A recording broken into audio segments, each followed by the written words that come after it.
I'm gonna take you so far. That was a bad joke. Anyways, what's up, guys? It's Archaic Zeus, and this is the first episode of the Good Gamers Podcast. I'm Archaic Zeus, in case you missed it the first time, and I'm joined by the ever lovely, ever magnificent, in a wonderful pink dress with a little boa around the neck, Omega. Well, it's actually yellow this week. I felt like changing up the fashion a little bit because, we're moving into springtime, but of course, I'm Omega. And the slurp Blooming, was perfect. I see. Blooming. Oh and my god. And of course, we are also joined by Indie Gamer. Yes, hello.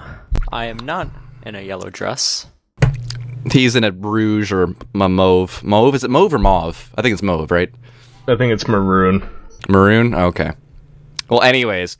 And then, of course, in the fantastic violet-colored dress with a little bit of lilac hinted in, we have Hyperion. I am holding a Lego TIE Fighter. That's an intro. I'll give it to you. that was pretty, that was impressive. I'll give you that. Friggin'...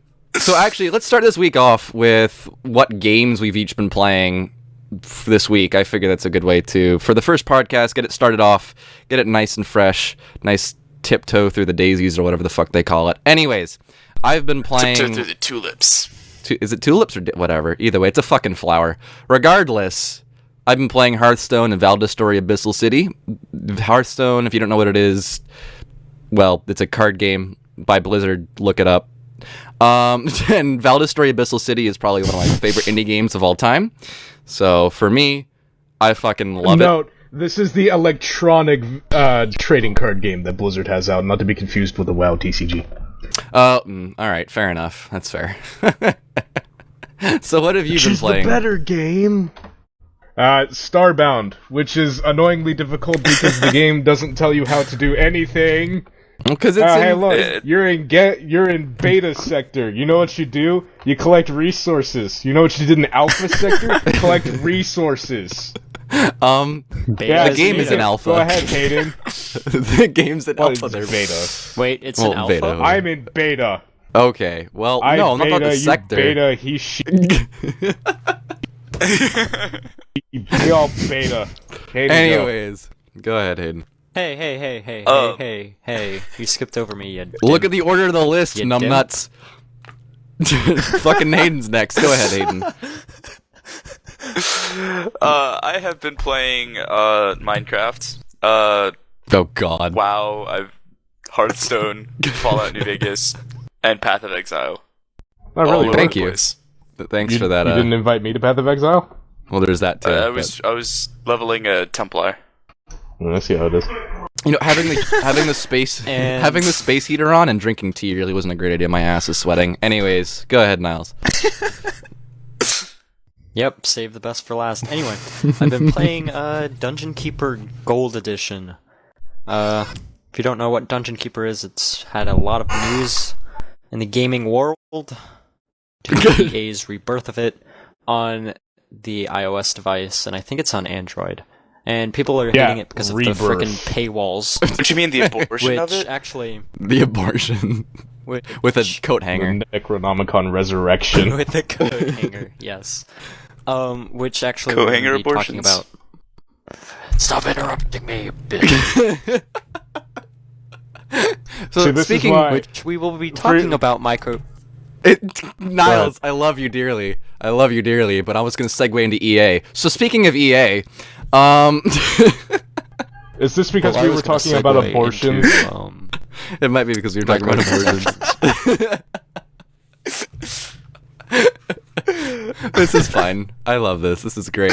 So, speaking of microtransaction in EA games, are there any? I don't even remember. I guess Battlefield? Does Battlefield count? Do you have to? Can you buy? I don't even remember. I think they got like battle packs and stuff like that.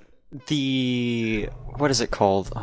Battlefield like Elite Pack or something? It's like Call of Duty, whatever. Oh, the Call of Duty Elite, but Battlefield. Something. Battlefield Pro? Premium. Premium? I think, yeah. Yeah, Premium. I mean, for microtransactions, I actually think is kind of a healthy market. Depends on how you function your game off of it, though. I'm just gonna give my quick opinion on it here. Obviously, I think it's honestly a healthy market for games like League of Legends. I don't have a problem with it. For games like Hearthstone, I don't have a problem with it. If you want to get quote ahead, which isn't really getting ahead so much faster, then yeah, you pay the money. But other than that, it's a free-to-play game with added bonuses if you decide to pay money. So for me, it's not that big of a deal. But other games like I'm trying to give me an example of a game where you have to. It's literally pay to play. I can't even think of one. RuneScape. Dungeon Keeper for the It's iOS. a horrible one. Dungeon Keeper for the iOS. Yeah. You could stick with EA on that because of the whole Battlefield 3 debacle, where you pretty much needed to buy packs to be good at any of the vehicles that they put in the game. Yeah, because you had to Buy get armored vehicle kill and starter whatnot. DLCs. Yeah. Yeah. And I suppose that's really where the problem comes in, because, it's fine when you're asking for microtransactions or DLC payments or whatever on a free-to-play game, because you didn't put any money into it. But when you've already paid $60 for the full price, and then you're having to dump another 15 to 20 to 25 to 30, you're bringing that price up to 90 or more. You're bringing that price up to 90, and at that point, it's just, it's not worth it. It's like, I guess I can probably segue. With Warlords of Draenor coming out on WoW, they have instituted this whole system of paying to automatically boost your character up to 90, which is the max level currently. And a lot of people have had a little bit of an outcry about this because it's a microtransaction system in WoW, which before already WoW has a offered subscription. cosmetic pets and mounts. Right, and that's the problem. WoW you have to pay for. You have to pay for the base game. Then you have to pay for your subscription, and now if you want a free boost, you can pay... Go ahead. And you have to pay for each expansion. There's you have to pay for Mop and Draenor when it comes out. Well, no, because they wrap in the expansion into the full game after a while, but you have to work through half of the expansion and get that. Yeah, well, I mean, it's still... No, you're not wrong. It's still a problem. But that's where the problem factors in there, because when you've already paid for all that, and then you're having to pay for, I think the current price is set at $45 on top of that, it's bad business practice. You're just going to throw off your consumers because they're going to get tired of having to pay for it. Well, I mean, my question is, what makes the difference between DLC and microtransactions as well? Because there's a stigma towards microtransactions and somewhat towards DLC, but I find DLC is people are a little more forgiving towards it. Like with BioShock Infinite, I can't wait for the DLC, and I don't mind paying for the DLC for it because it's story-based and I'm really into the game. For those people who are maybe really into, say, League of Legends, buying those Champions packs and stuff is a great option because they're really into the game and they really enjoy it. So it's finding that fine line between microtransactions, DLC, and then enjoyment per dollar spent, I suppose. You have to kind of look at those two ideologies, I would say. I mean, do you got anything, Hayden? Another problem is that... I don't know how I feel about microtransactions or the line between when a microtransaction becomes DLC. I really don't know how to exactly. Yeah, because we have good stuff like the expansions for Skyrim, like Dragonborn and Dawnguard, but we also have the tiny stuff for other games like multiplayer packs for Mass Effect 3. Like, you have to get better weapons to get better to have a higher score, and it's just I don't know where I stand. I guess paying to win is annoying in my opinion because I don't like spending a whole lot of money on games. I like buying a game and being able to play or take advantage of all the content that's there without paying any more because I generally don't have a lot of money. You already paid for it. Exactly. I think... And the other thing is... Go ahead, Niles. Well, DLC, I honestly think is... When the developer creates it, I think DLC is more towards a story-driven content rather than microtransactions where it's like, buy this weapon, or buy this character pack, or buy this map pack, or buy this, where it expands the experience. For your hero. Right. Or something. Yeah. Because back in the day, all DLC used to really be expansions. There was no weapon pack for Call of Duty back in the day. You would buy an expansion that expanded upon the story. There were no map packs. There were no buy this instant access to 10 weapons in the game. Back in the day, were DLC, and they were the only DLC. Yeah, They it's were like practical, 'cause they did expand how the story. Diablo 2 has Lord of Destruction, and that's it. That's the only Exactly. thing that was there. But then you look at Diablo 3, and if you pre-order the freaking Reaper of Souls expansion, you also get all of this other weapons. Or you could pay for this small DLC purchase and get all of these little weapons to put on your characters. I guess we on could segue cosmetic into skins. into pre-order pre-orders. bonuses. Yeah, Yeah. that's what I was Like thinking too. with the Elder Scrolls Online, you get to play as an Imperial if you pre-order the Imperial edition, and any other time you can't play an Imperial. It's just like that is one of the main 9 races that you get to play, or Honestly, or 10 or something like that. And just cutting him out of the game and selling him at a premium is just retarded. Oh, I'm gonna go and into Elder Imperials Scrolls are, Online. Like here for a sec. I'm just gonna go into Elder Scrolls Online because I actually find a lot of that game to be kind of bad voodoo. From what the footage I've watched of it so far and stuff, I have a lot of respect for Bethesda because they put a lot of effort into their games. It is. It's another But WoW Bethesda clone, isn't number even one. making it. Well, that's the other thing. That's the problem. That's exactly it. It's like they're not putting the time and effort. It's basically Skyrim with a multiplayer mod, which is already out.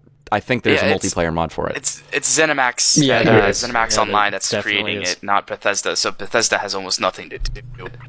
Exactly. It's a Skyrim game with publishing multiplayer it? mod. Pretty sure it's their license. Yeah, whether No, they're it's developing it ZeniMax though. Media, or it's ZeniMax Media that it has the license, and they just give it to Bethesda Sure.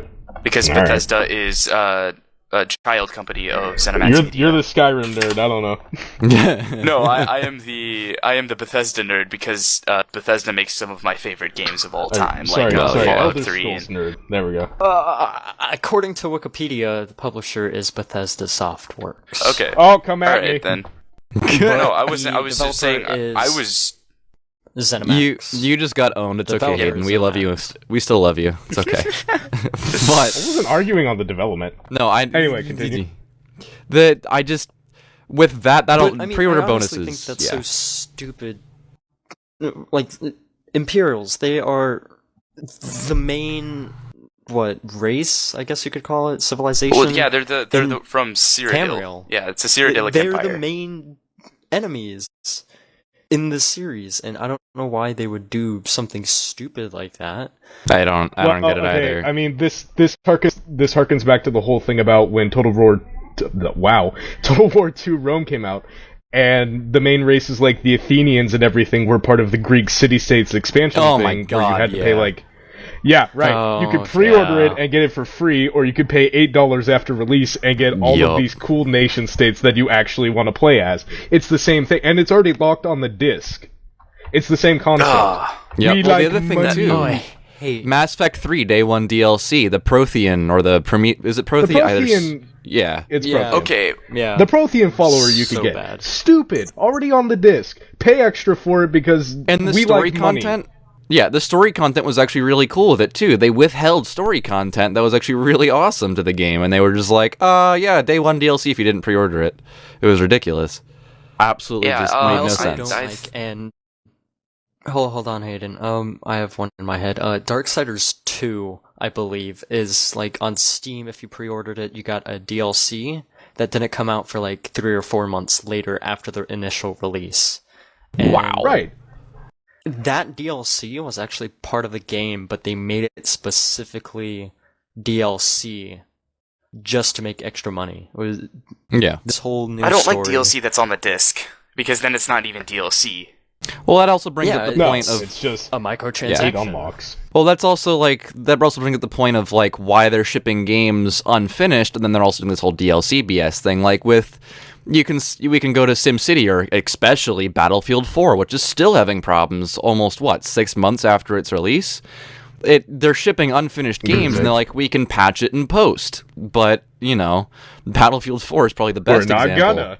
Yeah, Battlefield 4 is probably the best example. Like, you already gave them your money, so therefore, like, it's horrible to say, but like, people need to start talking with their wallets more than they do, with the outcries and stuff. Like, I know, because you already gave them their money. If you own the game and you complain about a game that you own, they still have your money.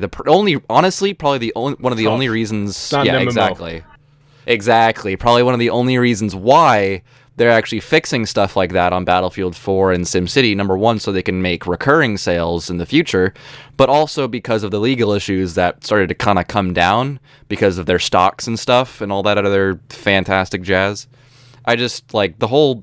Like, you would buy, like, when I was a kid, you'd go out, you'd buy a Pokemon game, you'd go buy Pokemon Yellow or whatever. The cartridge, if it wasn't perfect, then it was broken, and you had to return it and get a new one. Like, there was no patching. Right, but, I mean, you couldn't patch a Game Boy. Well, on that subject, we should probably go into, like, how this is done really well. Let's look at Guild Wars 2 specifically. Because Guild Wars has an inbuilt microtransaction system, but the thing about Guild Wars is that it is a one-time charge with no subscription, and the microtransactions are purely cosmetic, and there is no DLC to buy. Because anything that would be DLC is just automatically added onto the game with the living story. And it's honestly, I will actually hop on this, and I'll probably turn into a bit of a Zeus cast for a second, because Guild Wars 2 is my MMO of choice right now. I absolutely love Guild Wars 2, mostly because I don't have to, dish out an extra $15 a month to play it, but I get new content every week or every other week, like a general content patch, and it adds something new to the game, something fun and exciting. There's balance changes like a normal MMO, and I just pay the base amount. So it really, really, really, really, really recommend Guild Wars 2, because I think they're a company that does it right. The only problem is that they are definitely showing financial strains, that they have to have such a big team, but they have to have such a big team to work on stuff like that. Yeah, but there's no subscriptions, so they're not pulling in the money they necessarily need. They're still not in the red, but they're certainly not in the green. They're kind of meandering around the black right now. So it's the reason they haven't put out a proper expansion set, which exactly, I have no doubt that they would do if they had the capability. I think it's just sheerly a lack of funding that's probably holding them back from putting out Guild Wars: The Wrath of Khan. I don't know. The Wrath of Khan. Whatever the dragon under the sea's name is, Khan. Khan. So, Aiden, I thought you were gonna... what was one of the things you wanted to discuss today? That was microtransactions, bro. Yeah, we touched on microtransactions, but like only like I don't obligatory multiplayer for games that really don't need multiplayer, that are mainly story-driven games, like Last of Us. That doesn't need a multiplayer. Uncharted does not need a multiplayer. Yeah, no. Assassin's Creed, yeah. Right, Assassin's Creed, no one cares about the multiplayer. The people who play it, they're like, oh, this is cool. And unique, but Mass Effect, that's one. I get that, but, I mean, the kind of problem that I'm facing with that is that, a lot of those multiplayer modes are superfluous, I'll give you that. But some of them are fun. Like, Assassin's Creed multiplayer is fun. Yeah. It has a right to be there. Mm-hmm. The others don't. Yeah, it's unique. A great it's example not just another BioShock 2. Mode. BioShock 2 is a great example of a multiplayer that was just not just tacked on and ugh. BioShock 2 is actually pretty good. And then but it's that they're spending time and money. They're spending time and money on that when they could be making the story better or making the game look better. But they could be putting DLC on the disc that I can unlock a month later on there. Why are they making a multiplayer? No. I mean, here's the thing, though, too. You have to look at it. I don't like games that add multiplayer as... Sorry, you go ahead. Yeah, I mean, look at it this way, too. There's also dedicated teams in developing studios that are just meant to work on multiplayer and network coding and stuff like that. So you have to look at it that way, too. Playing devil's advocate here for a sec, just because it's like... Irrational Games is a horrible example, but something like maybe Last of Us, Naughty Dog definitely has a network coding team and like a multiplayer team on their dev team. So that right there, they might be able to help in like the graphic designing and stuff like that, but they wouldn't be able to expand on it. You know what I'm saying? So yeah, but it just feels like I get that people gotta eat, people gotta make money. I get it, you gotta get that dollar bill, y'all. But it just seems, when you have a perfect single player experience, then the multiplayer I get that you probably have some division of your development team that's dedicated to that, and that's what they do. But you're paying people for no reason, because no one is buying the game for the multiplayer. That's fair. Yeah, You're just dividing up funds that don't need to be divided. The other thing, too, is that video games as a source of entertainment are the best, like, entertainment per dollar kind of thing, like, compared to movies, books, music, that kind of stuff. Like, entertainment per hour, per dollar, is the absolute highest in any media form out there. So... Of course. Yeah, but so, I mean, for that as well, it's like, the multiplayer... As you said, it's also it just shows that it's even more of a waste of money for the dev team. Like, maybe they could have released their game earlier, or they could have been putting those resources on another project kind of thing. Like, they could have been speeding up the cycle or something like that, where they could have put that money to better use. So I completely agree with that. Because it just... Or, yeah. maybe. Buy Nintendo. Enough said. Buy Nintendo. Yeah, Nintendo doesn't mess Their around with games- multiplayer. Just get brawl. No, but they mess games around come with out, YouTube. No multiplayer. No multiplayer. The games are pretty good. There's no, like, bugs or game crashes. They barely update their games, and, like, they don't have multiplayer. But the thing is, No though, as DLC. well, my argument with Nintendo Buy games... Wii U, kids. my That's argument a with fact. Nintendo Go. games is that they're all been this, like, they update the engine like maybe once every 20 years kind of thing, and it's the exact same. Yeah, they're stuck in the 90s. Yeah, it's like the exact same kind of thing. Like, we can expect a Legend of Zelda game at least twice a year. We can expect at least 2 Mario games a year. We can expect 1 Luigi game a year. We can also expect some sort of farming simulator with Asian people. That was racist. Well, like, everyone does say that. Like, Nintendo needs Everyone knows a... white people don't live in Japan.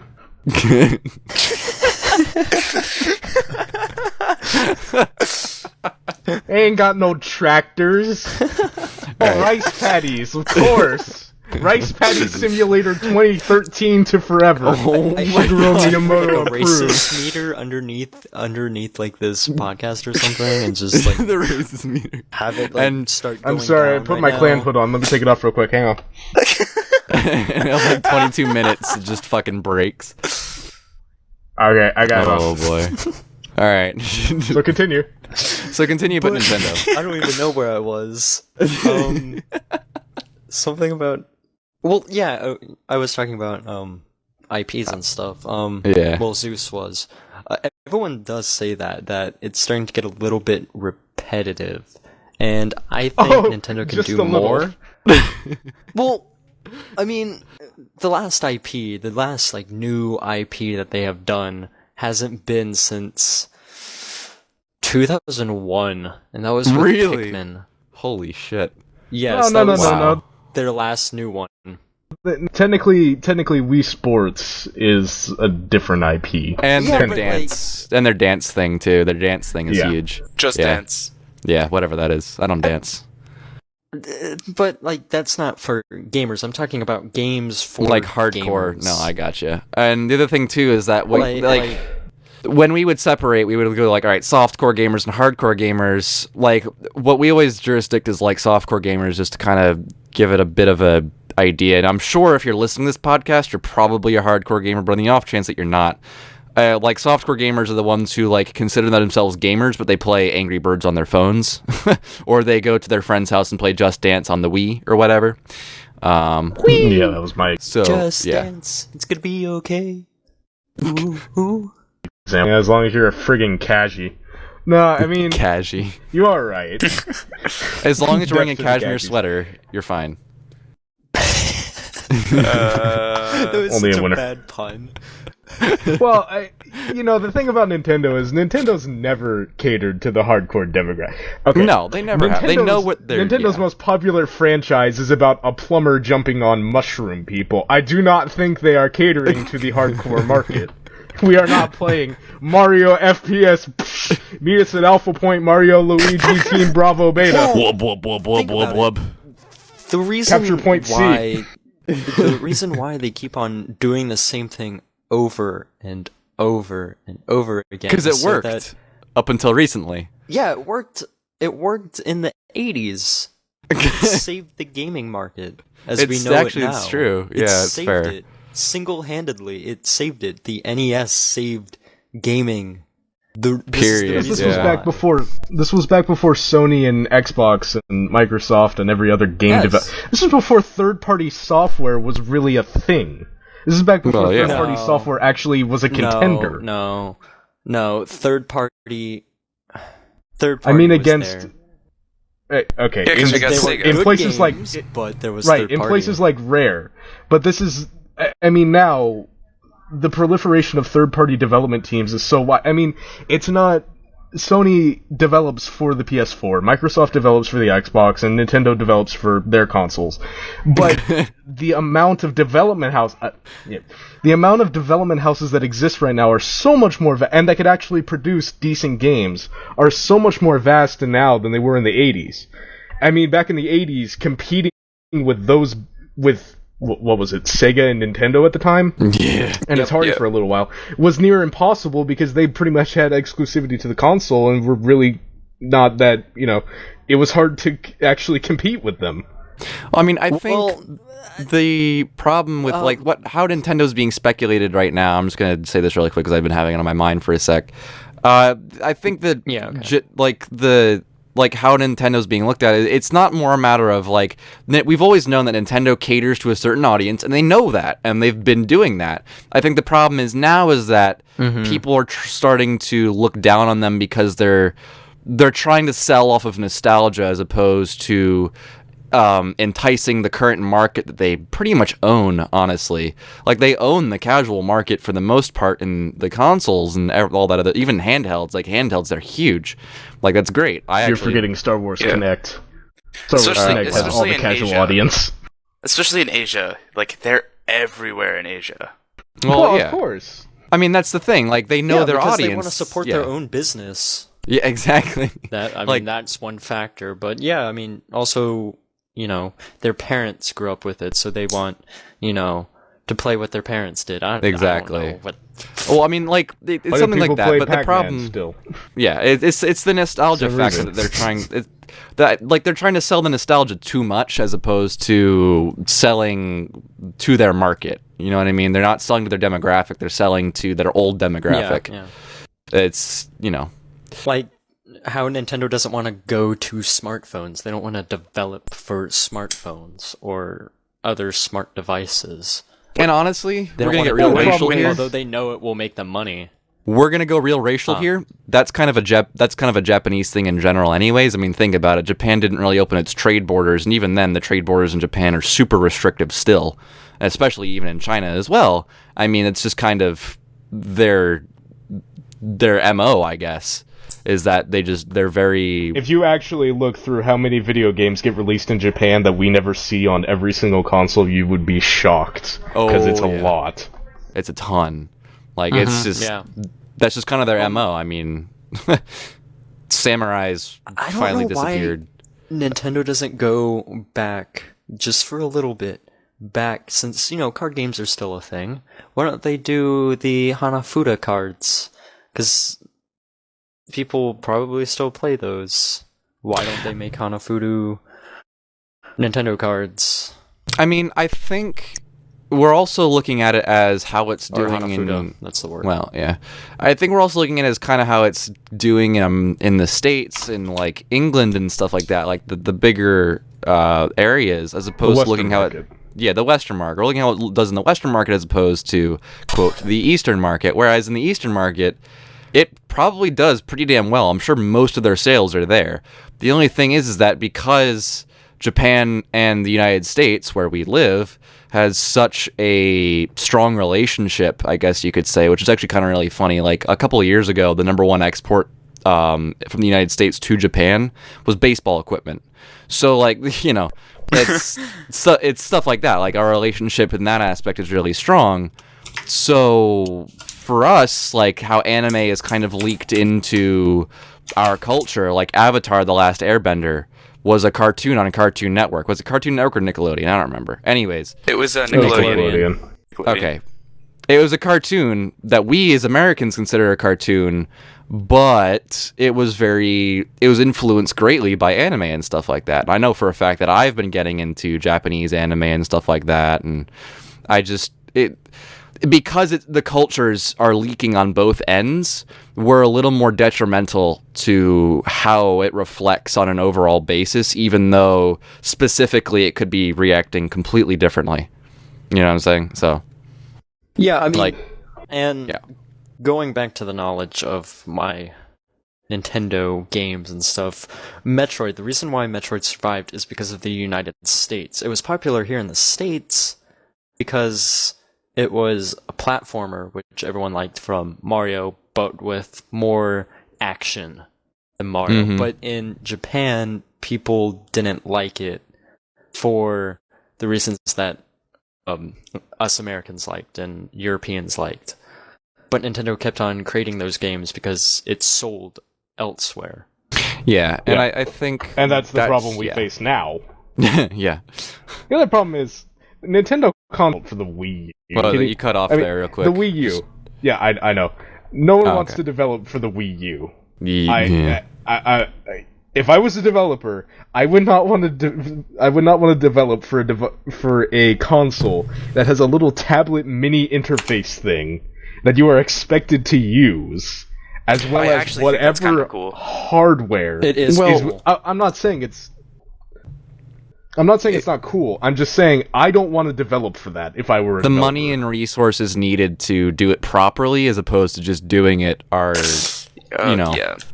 I mean, that's the thing. Like, it's a cool idea. Like, it's basically, like, if you're Nintendo, it's basically like a DS. You have your top screen that you don't touch and you just look at, and then you have your bottom screen that you play around with. It's basically just a bigger version of a DS. So for Nintendo, that's great because they've been developing for that for years. But for anyone else who hasn't, well, then sorry, it's not going to work. Well, no develop for our console. Only be sold in Japan. Well, have you guys seen like E3 events? Like when the first Wii came out, right? Motion controls. Mm-hmm. Right? The next like 2 or 3 E3s were based around motion gaming. Yeah. And then when Nintendo showed off the Wii U, the following year it was the Windows Glass or something? Mm-hmm. Yeah. Something like that? Do you guys remember that? Nintendo's honestly always been ahead of their time. Yeah, and then, the Vita now can play PS4 games. So, Nintendo is innovative, but everyone's copying off of them. So they think, Sony's doing this, so they're cool. I don't think it's a matter of that. They don't give credit back to Nintendo. Go ahead, Nick. I'll let you hit that one. They're innovative in the field of hardware. They aren't.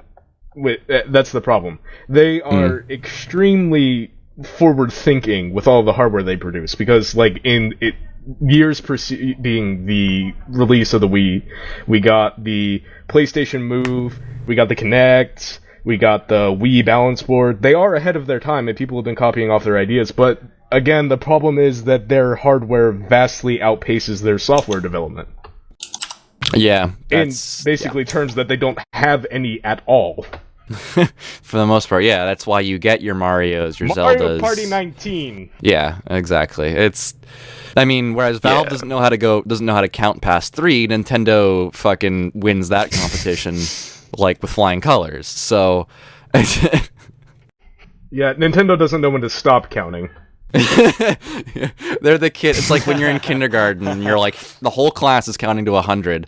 Nintendo's that one kid in the back that decides to go a little bit too far, but it's like a little bit autistic and doesn't quite realize that the teacher's calling out to him. Show off in here, eh? Yeah. Look how cool you are, Mr. I can count to 105. Well, guess what? Now I can do it too, because you just showed me how to. Exactly. I guess I bet you can't go through all 26 letters of the alphabet like I can. No, you can't. Call of Duty syndrome. Because you're Japanese. Oh, I'm sorry, that got racist. Well, I was gonna get Nintendo, real. The original Call of Duty syndrome. The original. Right. It's true though. But honestly though, Nintendo, they're Hashtag. like, even in their software, they're actually kind of a little innovative too. I have to give them. I mean, yes, they don't get original IPs, but even the IPs that they do have, like Mario Galaxy, like that was phenomenal. Like what they did with They that. adapt it to their technology, but you know, Yeah. it's in the same way that adapting from a keyboard to a console controller was innovative back in the 80s and 90s. I mean, true. yeah, your hardware kind of has to work with your software. It's fair. I'm not saying that, you know, their software doesn't actually match up with their freaking Wiimote. I'm just saying that the software doesn't go anywhere. The Kinect move came out. You can shoot stuff with Killzone. Ooh. I expect the software to work with the hardware. Just that the software That's doesn't... Mario Party 19! They just people when frickin' the Kinect came out, I swear, like so many games were like plays better with like the purple banner and it says like plays better with the Kinect.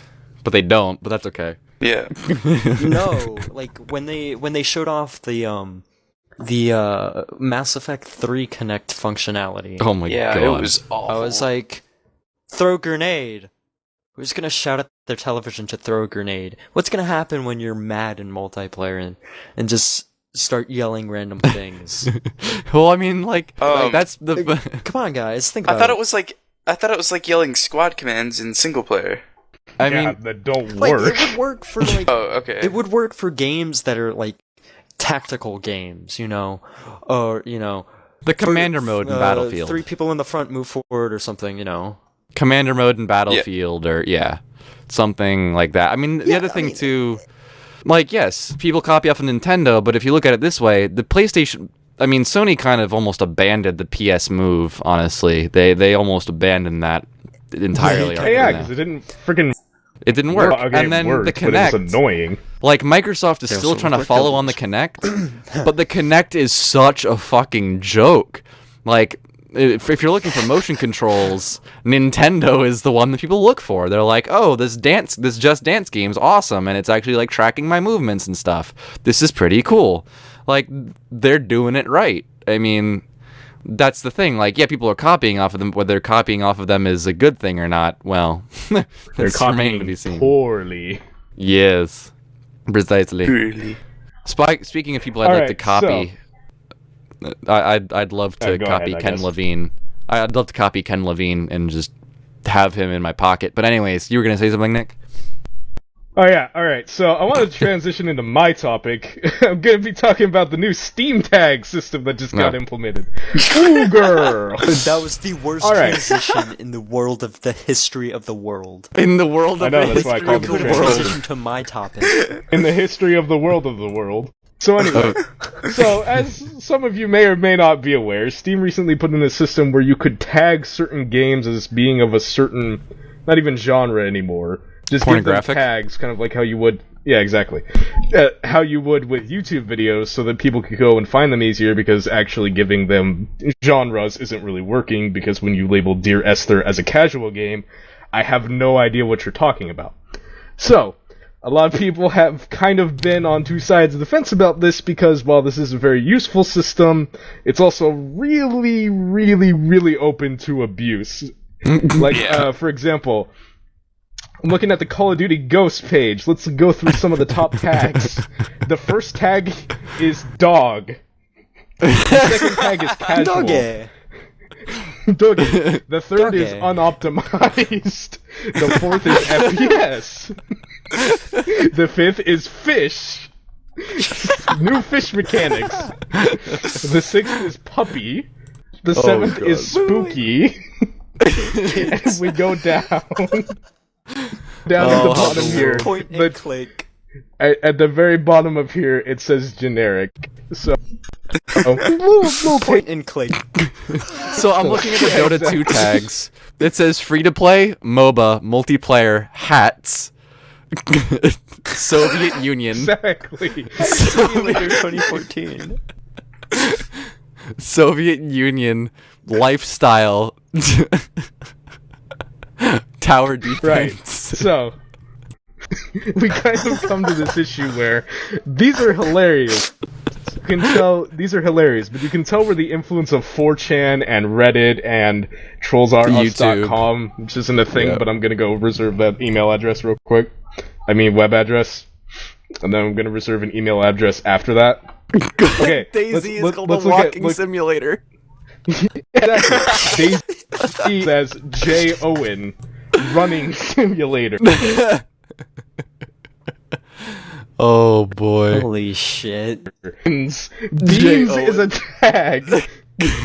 Beans is a tag on DayZ. Yup. So yeah, you can see why this is a bit of a problem. Oh Well, hey, my I mean, god. I want to look for Bean Simulator 2014. Exactly. Surgeon I'm gonna Simulator grow 2013, into- 2014. I want to grow into a giant beanstalk where Jack climbs. climbs, I guess. So what you're saying is you want men to climb you. The tag in Rust, one of the tags in Rust is nudity and rocks. That's probably off of someone watching Yahtzee Crowshaw's review of that name drop. So, Yep. discuss. I've kind of put my thoughts up. I think it's Why do we need to hilarious, discuss this? personally. I think I think it's great. I mean, it's the same problem with. I mean, it's the same. Like in a serious manner, speaking. It's kind of the same problem, number one, with Metacritic, the user scores on Metacritic, because someone doesn't like a company or they decide to be trolly, they give it a negative review for no reason whatsoever without even playing the game. And also, it's just the same thing with like any sort of customer review program, where it's like someone, yeah. Did you think our game had dog? Label yes or no? Okay. But no. These tags don't work from like one or two people. It's from a collection of people. Yeah, it's just what's most popular. Yeah. So you can't really go by that Metacritic, but I see where you're going with it, right? Well, yeah. Well, I mean, it's just taking up negative reviews on Whenever you put Metacritic. it out to the... Go ahead. Yeah. It's like negative reviews on Metacritic. It's like someone could, like, if someone puts dog on Call of Duty Ghosts, it's not the equivalent, but it's similar to someone putting a negative review of Call of Duty Ghosts because It doesn't tell you anything. Exactly, It's just someone yeah. blowing off steam because they found something funny about the game. And Or while fun it's to funny do, to or- look yeah. at, it's not practical. It doesn't tell you anything. Now, I'm not saying that applies to everything. There are actually some that are useful on here, like single-player FPS, Call of Duty. But, I mean, for the most part, Call of One of people the are top labeling tags- these things. like one of the Go top ahead. 20 tags is hats. Yeah. On Yeah, Dota. because everything has hats. Exactly. Thanks, Gaben. So, they don't tell you anything. Oh, Gabe in boy. 2015 got it. That's the problem. They are hilarious. I don't doubt that. They don't tell me anything about the game other than what I could read in the false reviews. And that's why it's Procedural like Metacritic. Death Labyrinth. I mean, that's Yeah. what happens when you open anything to the public. No, Yeah. no. That's what happens Really? when you open anything up to the internet public. Well, Public too. I think that they should have it to where developers should tag their own game instead of. well, that's been No, because then someone's just gonna go in and give like a bunch of tags like fun, exciting, adventurous, interesting. They're just gonna go in No, and give but a bunch I of think they should give a inflammatory tags. set number of tags. Like there are these set tags. Click which ones apply to your game.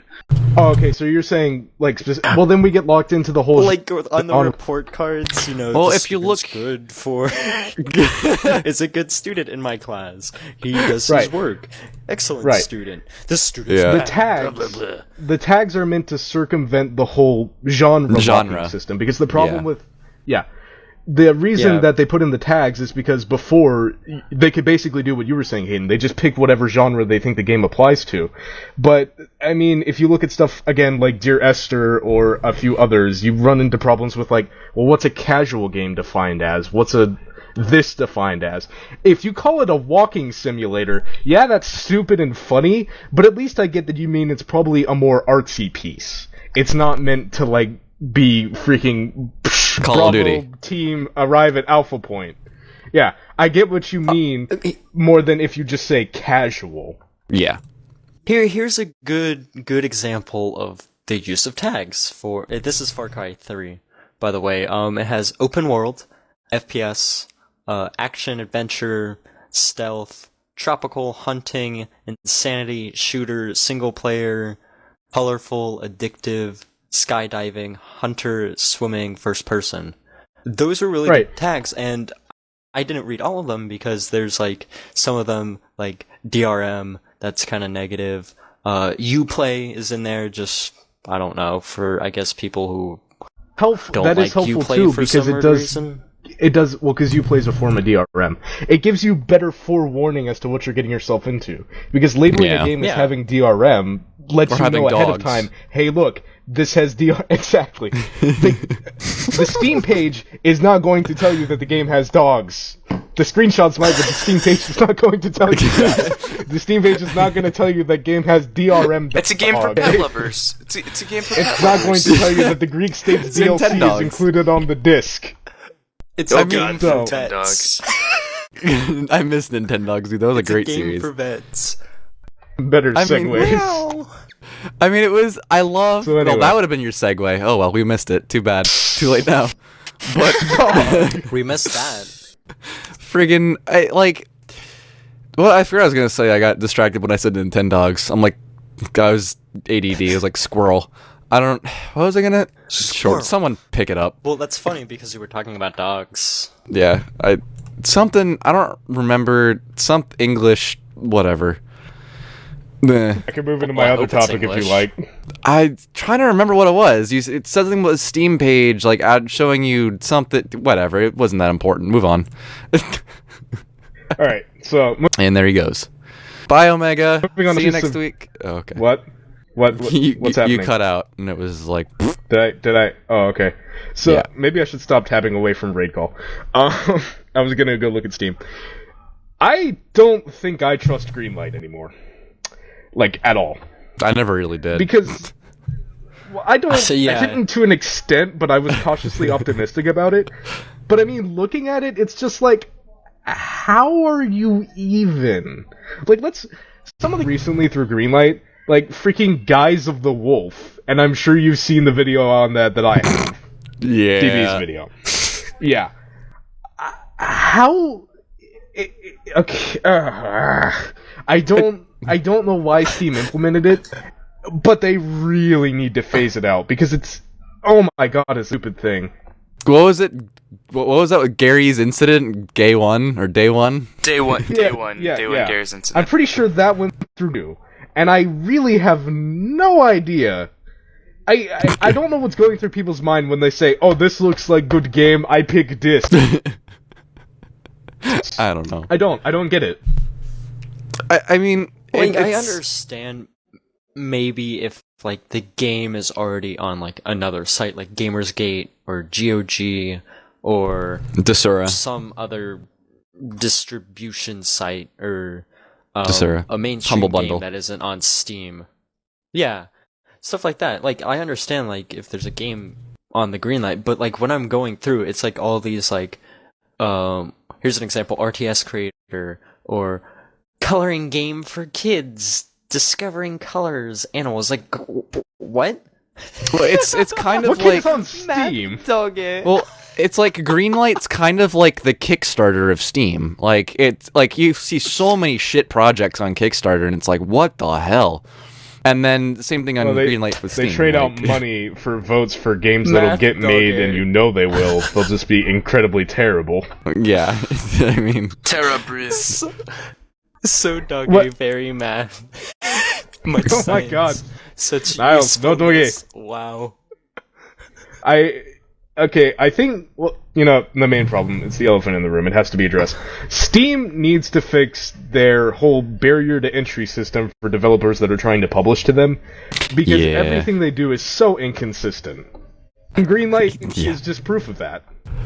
Valve is literally handing off their own inconsistency to the internet and saying, here, be inconsistent with who you let on our service for us, because we're tired of getting accused of it. You do it.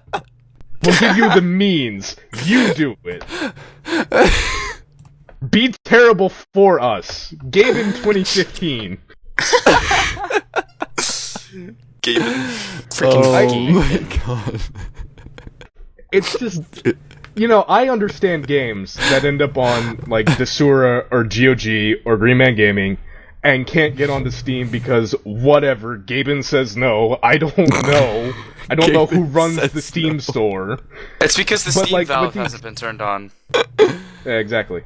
Oh, Gabe boy. Oh my hasn't god, had did you the just Steam make valve a in his head horrible turned pun? on. Yes, Yeah, yes, he did. That's why we're ignoring it. So I get Yourself. that.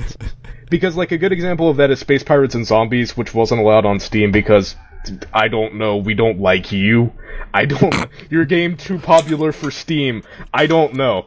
Space Pirates and love that Zombies game. wasn't let on Steam for the longest time. And it was love on, like, that Desura game. or Wait, they something. have a second one. Oh, it's coming out. Yeah, it's coming out. So, Ooh, I pretty. get. I get green light for that. But, if you're gonna have a barrier of entry, tell us what the barrier is. I'm not a dev, but I would like to know what the barrier to entry is. Because if you don't outline anything and just say, no, you haven't developed X number of games, you haven't made Mario Party 19, then you are just excluding so many developers that actually have talent and could be putting on here, and just letting everyone put on here. I think actually what it partially is like with Space Pirates, I'm looking on the Space Pirates and Zombies page right now, is like maybe Valve and whatever dev couldn't agree on, like, because I know, like, if you're on Steam, any sale on Steam or whatever, Valve gets a cut of it or whatever, or however that works, which of course isn't released to the public, like you were saying. That was fantastic. They hopped right off on that one, but like, so maybe they couldn't come up with an agreement, and that's why there's that barrier of entry. So then in the green light system is like, let's see if this game is popular enough, if we'll make our money, if we make, say, a contract that will get us less money per sale, but because it's so popular, we'll end up making enough money anyways, where it's not that big of a deal. Like, I think the green light in that system is actually a pretty good functional system, but the problem is it's like, that's why you have a PR department and do your research. The problem you run into there is that you're bottlenecking developers into having to buy a contract you set for them, and then Valve just has total control over what ends up on their system, because no one can dispute it, because you just go through the green light system, and they'll allow whatever on that abides by their contract rules if it gets popular enough. And maybe that is the problem. Maybe it's just creating such an efficient bottleneck that all the crap can make it through because they abide by the rules and seem popular enough.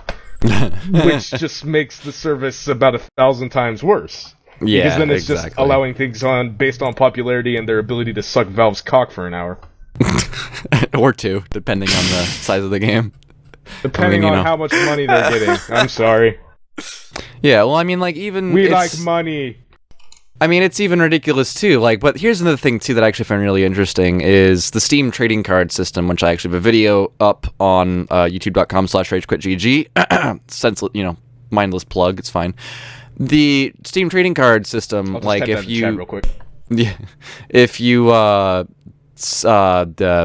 English, if you sell a trading card on the Steam marketplace, then the developer gets a cut. I mean, like 90% of the money goes to Valve for the transaction, but the developer gets like a cut. So like developers taking screenshots of their game and making these trading cards or whatever is just free money for them, basically. So Steam is like a developer's best and worst enemy, or best friend and worst enemy. Yeah, that makes more sense.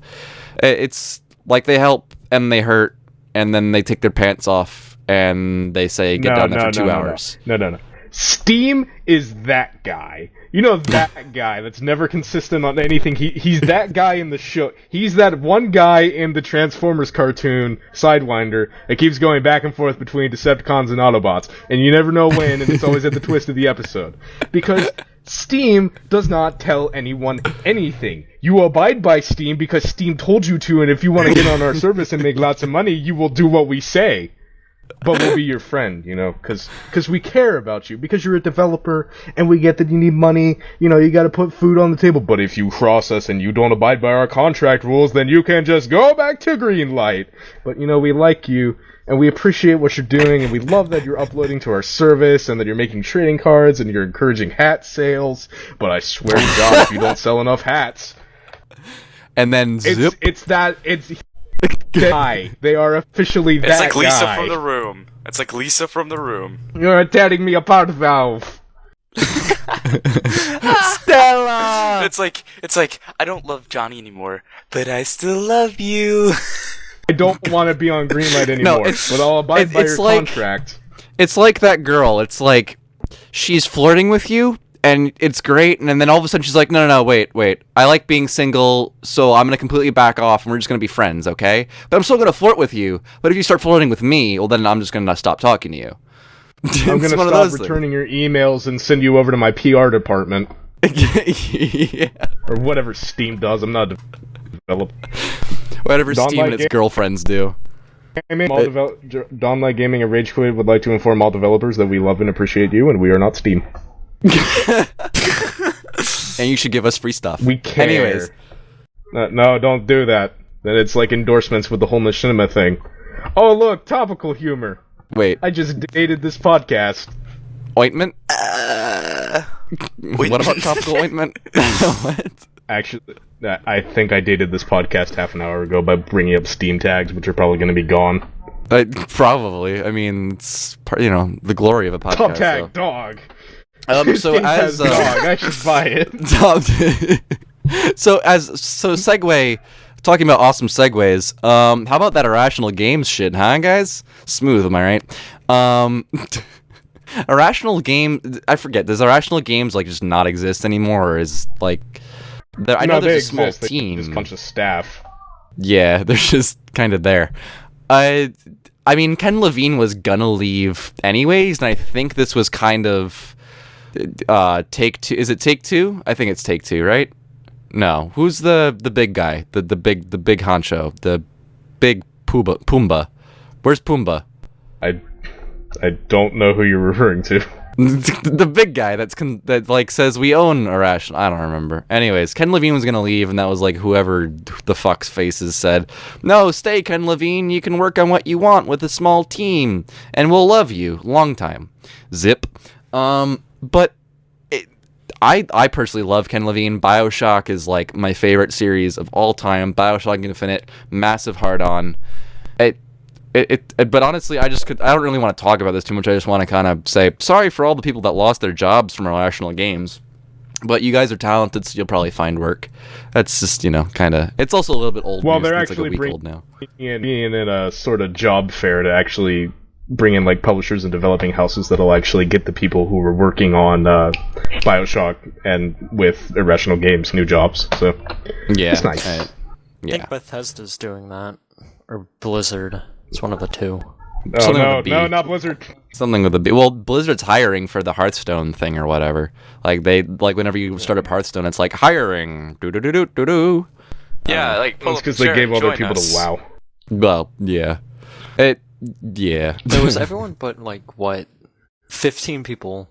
90% of Irrational has been laid off. Yeah. It was 15 people and Ken Levine. IGN.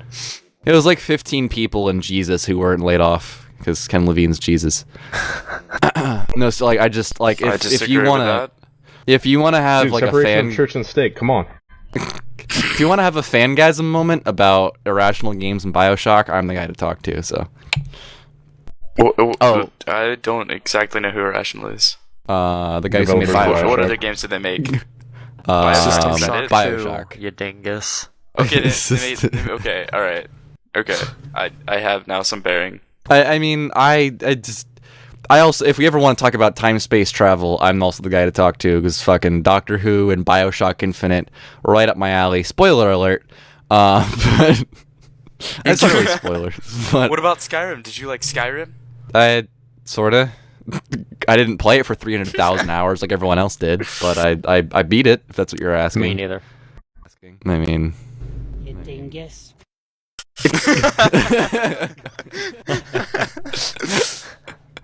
Oh I my had god. to. Well, anyways, I think we're starting to wind down here. I think we're going to wrap it up. So, thank you guys so much for listening to the first episode of the Good Gamers Podcast, the GG Podcast. The little, hopefully we tickled your fancy and, of course, your interests. Hopefully that joke was accepted. If you send a mega fan art, I'll love you long time. So yeah, thank you guys. I'm lonely. Don't do that. Oh boy. So thank you guys so much for listening and or watching and or feeling, touching, sniffing, licking, tasting, all the above, any sense or action you can think of. Anywho, Snuffing. I'm Archaic Zeus. You can find the podcast on, of course, our Podbean, but it'll be on iTunes as well as the RageQuitGG.com website. And most likely, probably, we'll figure it out, the RageQuitGG YouTube, which is youtube.com/RageQuitGG. But if you want to follow us individually, you can find myself at Archaic Zeus on Twitter. And go ahead, You can find Dawnlight pretty people. much all- Yeah, we go under the twitter.com/Team Dawnlight handle if you want to get to us directly. Each of us have individual Twitters, and of course you can find us on the youtube.com/Team Dawnlight section. We'll be uploading new stuff shortly. Please have patience. Well, Or this you will be cannot. out. Fates. Sorry, I love you. Also, go and check out our subreddit. We have a subreddit full of you guys. Well, not full of you guys. It's just me and Hayden circle jerking, making posts randomly. But go check it out. It's just for you guys. I guess we should... You didn't give them an Twitter, address. my Twitter is DL Hyperion. There we go. Send your Omega fan art to twitter.com/DL Hyperion. Jesus. It'll come back to me at some point or another. I'll love you long time. It's gonna be Boogie. They're gonna send you pictures of Boogie. I don't know why I find that funny That's or why I racist. found that prevalent, but what else, what was one other thing I was gonna say? Oh yeah, I guess we'll probably end up using the Dawnlight subreddit, but yeah, I guess we'll talk shop at the end of the podcast because why the fuck not? Anyways, thank you guys so much for listening, and hopefully you like us enough to come back for the next one, maybe, or if you don't like us, come back for the next one anyways, because why not? Someone think of something witty to say to end it. Say something witty. Someone. Please love me. Please love me.